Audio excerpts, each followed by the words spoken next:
Hello everybody, welcome back and thanks again for following along. So right here what I'm doing now is I'm putting on a skim coat or a scratch coat. This is going to fill the low places where the old tile came off, and I've already knocked down the high places with a chisel. So if you have high places of thin set, you want to get that lowered down.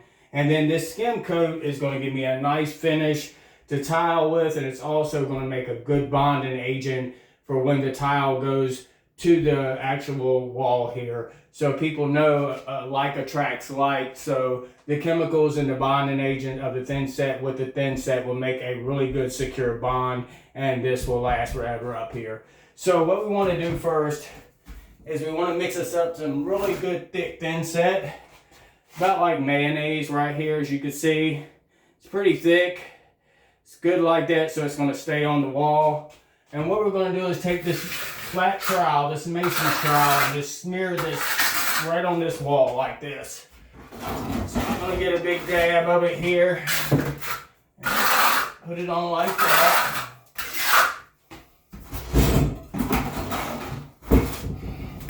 And I like to go ahead and get quite a bit on my wall to have something to work with.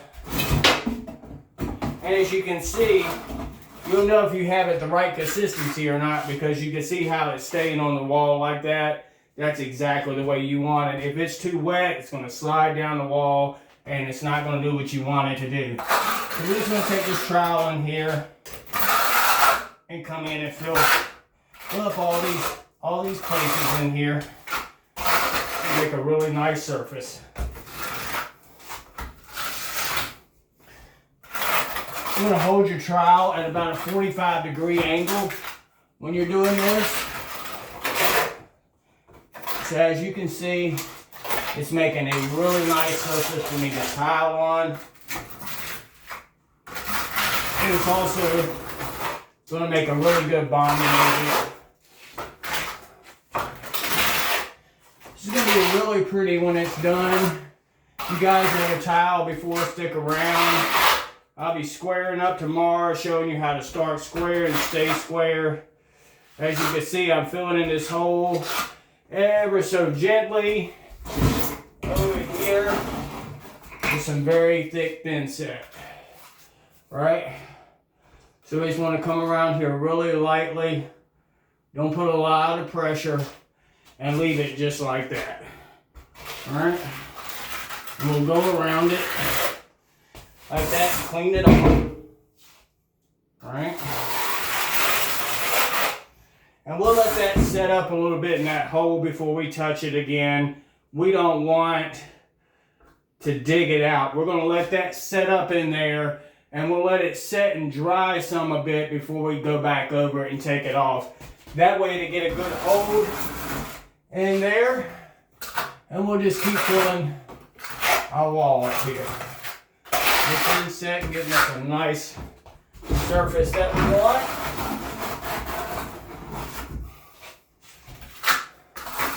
And as people say, rinse and repeat. Make the same stuff again if you need more, the same thickness. If you run out, and as you can see, I'm just making a nice flat surface to tile. And again, tomorrow I'll be back with more on how to get this tile in, how to get square, how to stay square, and how to have a beautiful tile job. So as you can see, what I'm doing here is going to make me a nice flush wall to work with the tile with tomorrow. You guys stick around for more. If you like tiling, I'll be back with showing you layout and how to tile tomorrow. This will be considered part 3 tomorrow, because this will be considered part 2 of putting scratch coat on. You guys have a wonderful night. Thanks again for joining me. Bye now.